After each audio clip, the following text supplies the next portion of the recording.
Ya, assalamualaikum warahmatullahi wabarakatuh. Kita sekarang pelajaran Pitagoras ya. Pitagoras. Oke, Pitagoras ini ilmuwan dari Yunani. Oke. Untuk sekedar info, peradaban terkemuka dahulu ada namanya Yunani gitu ya. Ada Romawi, ada Persia. Ini satu zaman mereka. Yunani ini banyak mewarisi keilmuan.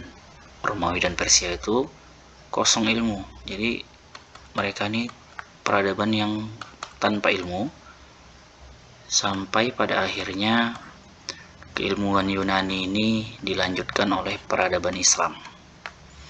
Oke, dan dilanjutkan oleh lagi peradaban Eropa dan Amerika saat ini gitu ya. Amerika Serikat. Ini kita sekarang berada di peradaban Eropa dan Amerika Serikat yang mewarisi, yang meneruskan ilmu-ilmunya. Oke, jadi bicara tentang Pitagoras, ini keilmuan yang hebat ya. Apa katanya? Pada segitiga siku-siku, jika ini A, yang ini B, dan sisi miringnya C, untuk mencari sisi miring C, itu bisa didapat dari A yang dikuadratkan dan B yang dikuadratkan.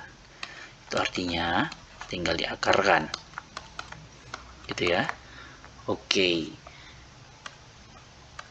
Tampak sederhana, tapi itulah dia. Dahulu nggak ada yang tahu tentang ini. Contohnya ya, kalau ada segitiga siku-siku, yang ini kita bilang 3 meter panjang tiangnya, panjang jaraknya di sini 4 meter, berapakah sisi miringnya?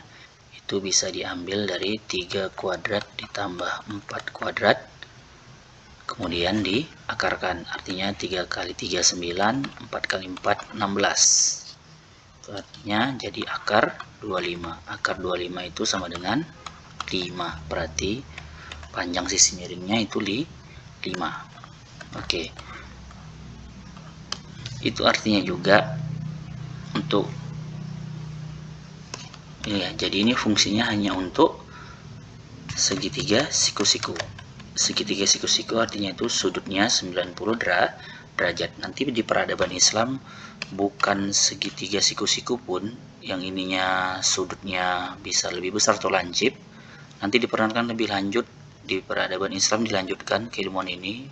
Ada kita mengenal kaidah sinus, kosinus, dan tangen gitu ya. Tapi fokus kita hanya di Pitagoras dulu, tentang yang segitiga siku-siku. Begitulah kehebatan dari estafet dari keilmuan peradaban manusia ya. Oke, apalagi? Oke, jadi boleh ya, segitiganya itu boleh dibalik, yang penting dia siku-siku. Oke, tadi ini A, ini B, yang ini C.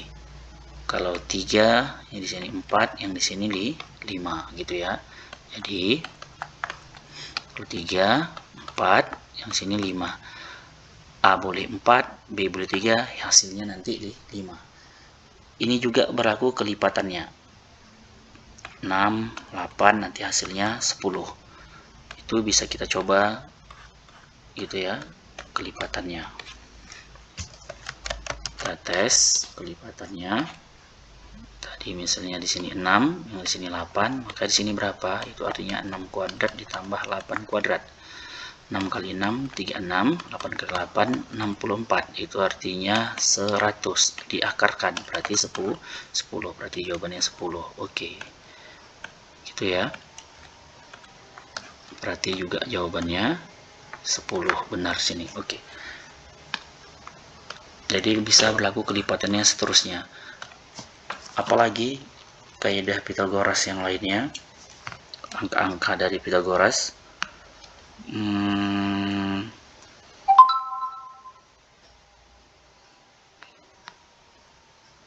Kita kita buat soalnya lagi. Misalnya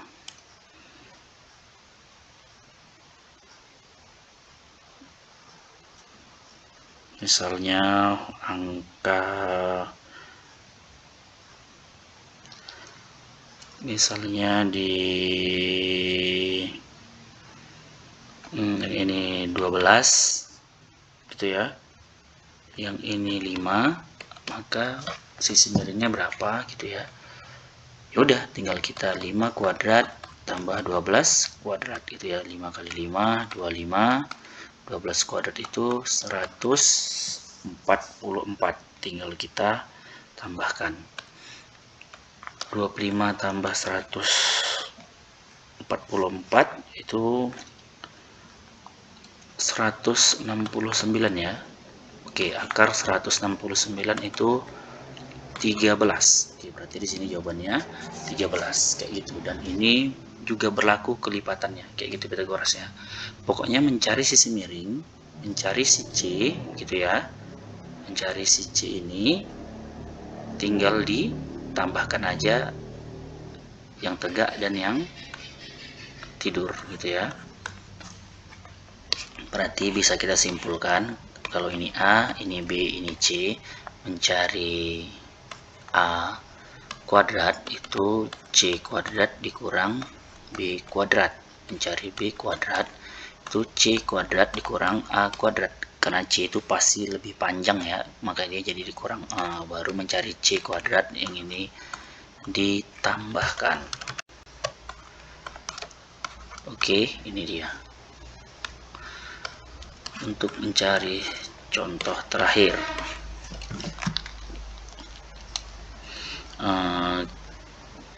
angka bisa koma-koma, tapi kita mencari yang sederhana aja.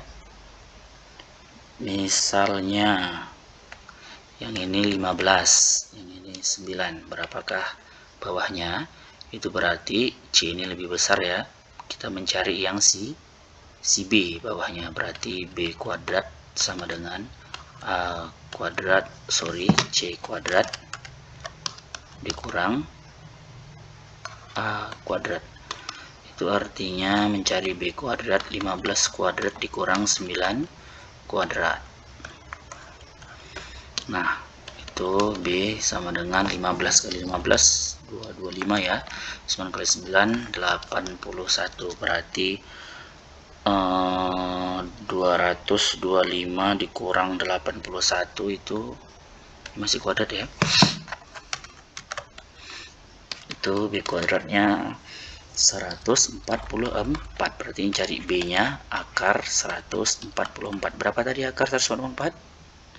12. Berarti jawabannya 12, karena 12 kali 12 144.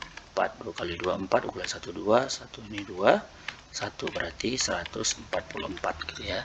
Oke, inilah dia. Berarti kayak gitu Pythagoras. Ini banyak aplikasinya ya. Nanti dibangun ruang atau kayak mana ada posisi. Misalnya tiang listrik mau ditanam di sini dan kawat tembaganya mau ditaruh sekian meter, maka seorang teknisinya harus tahu panjang kawatnya gitu. Jadi akhirnya segitiga, siku-siku juga. Maka kaidah Pythagoras ini suatu hal yang luar biasa. Apa kata Pythagoras sebenarnya? Kuadrat itu artinya square ya, kotak gitu ya.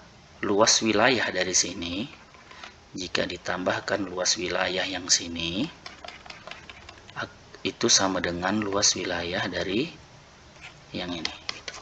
Itu kata Pythagoras. Itu makanya dia kuadrat. Oke, demikian ini dia dari ilmuwan pemuka Yunani. Dari Yunani itu banyak ya orangnya. Ada Archimedes dan sebagainya. Memang orang-orang yang hebat. Dilanjutkan ke ilmuwan dari peradaban Islam. Kenapa Islam agama? Karena biasanya bukan hanya sekedar orang Arab, orang non-Arab yang masuk Islam juga mencari ilmu pengetahuan lanjut ke peradaban Eropa dan Amerika sekarang ini. Gitu dia, ini peradaban Yunani luar biasa. Oke, Demikian, bye bye. Assalamualaikum warahmatullahi wabarakatuh.